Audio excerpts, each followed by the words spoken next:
yang saya buat ini adalah perancangan alat informasi tempat pembuangan sampah berbasis Internet of Things dan media sosial.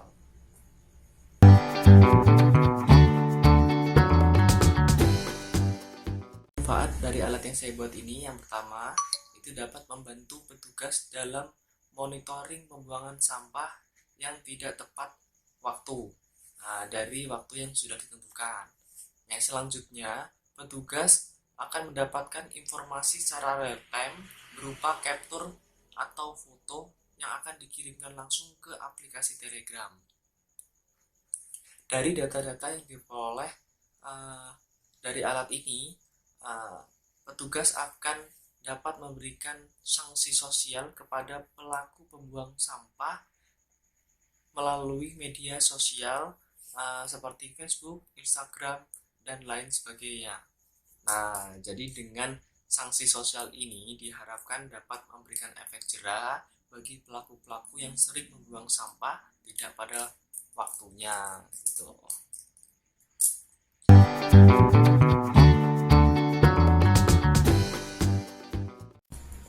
Ya, jadi komponen utama yang saya gunakan untuk membuat alat ini tuh yang pertama itu ada kamera, yang kedua ada noda MCU, yang ketiga itu ada sensor ultrasonik, yang keempat itu ada RTC.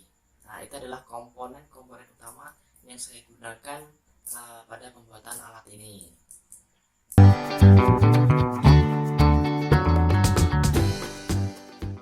Jadi cara kerja alat ini tuh seperti ini. Misalkan pada jam 10 siang itu ada orang membuang sampah ke TPS, maka sensor akan mendeteksi adanya objek. Lalu sensor ini akan memerintahkan kamera untuk mengcapture area TPS tersebut.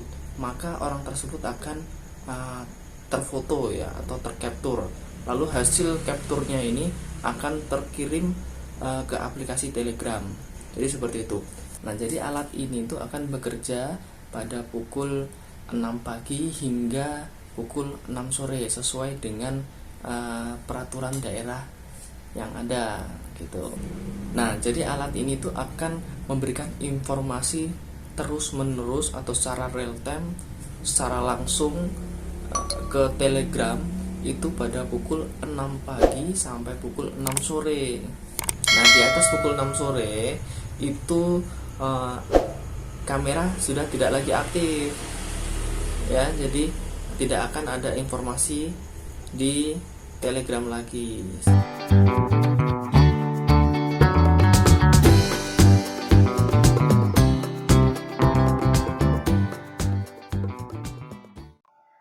Oke, di sini saya akan menjelaskan program dari alat yang saya buat. Nah, yang pertama di sini ada settingan, ini ada settingan untuk WiFi, menghubungkan noda MCU dengan WiFi.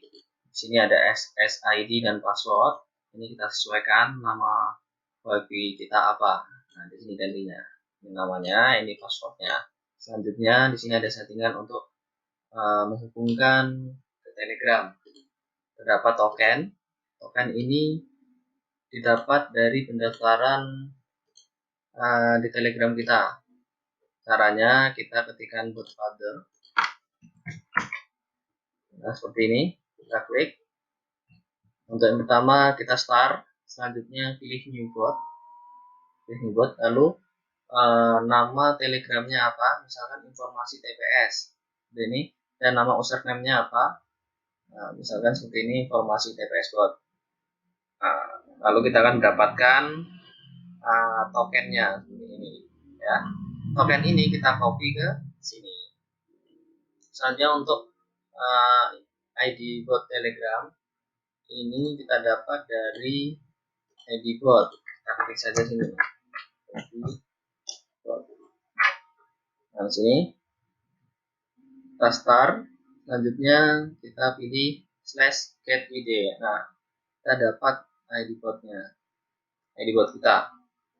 Nantinya informasi akan terkirimkan di Telegram kita seperti ini. Contohnya. Nah, selanjutnya di sini ada program untuk penempatan pin. Ya, untuk variabel pin SC pada SD card masuk pada pin D0 pada noda MCU. Selanjutnya ada D8 variable pin untuk sensor ultrasonik dan D9 untuk sensor ultrasonik juga. Nah, untuk variabel pin RX dan TX pada kamera ini berada pada pin 2 dan pin 0 seperti itu. Nah, untuk settingan kaki pin pada RTC ini berada di pin 4 dan 5. 5 untuk SDA dan 4 untuk SCL.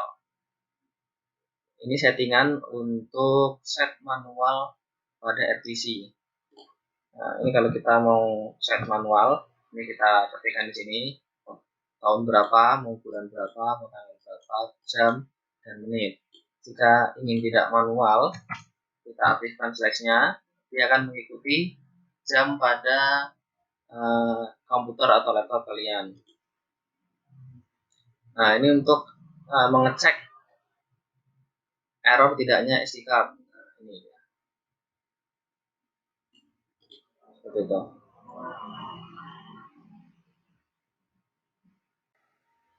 Ya, di sini selanjutnya ada program untuk men-setting aktif tidaknya kamera dan ultrasonik di sini.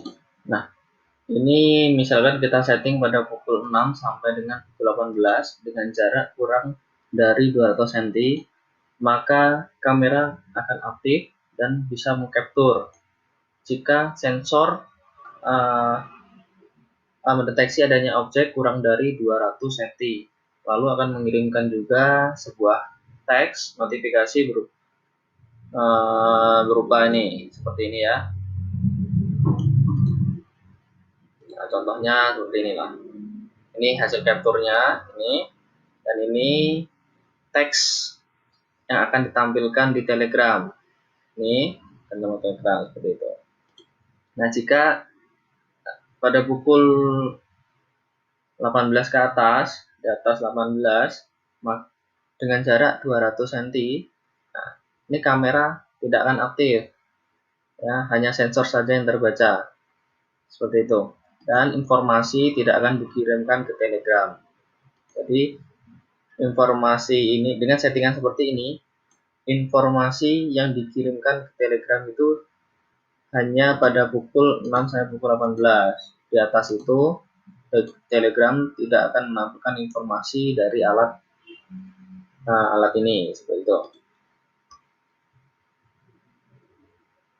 Ini adalah program untuk capture kamera phone.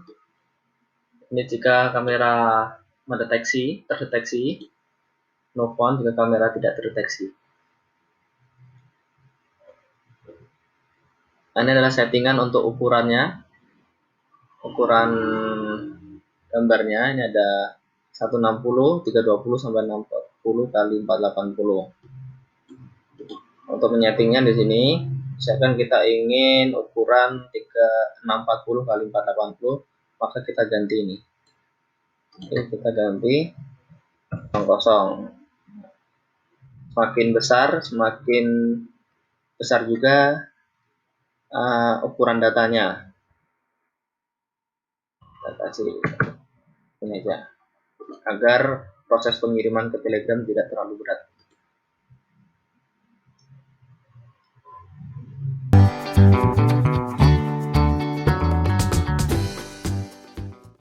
Jadi saran saya untuk pengembangan selanjutnya itu ada pada sensor, mungkin bisa ditambahkan 2 hingga 3 sensor ya di beberapa sudut, agar dari sudut mana saja orang dapat terdeteksi gitu ya. Untuk saat ini sensor yang saya gunakan hanya 1. Nah, selanjutnya untuk kamera itu dibuat kamera yang wide agar terlihat semua jelas gitu ya, lebih lebar gitu. Nah, seperti itu. Dan juga untuk pengembangan selanjutnya, saya harapkan bisa mempercepat proses pengiriman gambar ke Telegram, pengiriman informasi ke Telegram. Untuk saat ini, untuk alat ini tuh membutuhkan waktu sekitar 30 detik proses pengirimannya sampai ke Telegram. Ya, jadi mungkin itu saja yang saya sampaikan. Untuk pengembangan selanjutnya diharapkan dapat lebih baik dari alat ini seperti itu.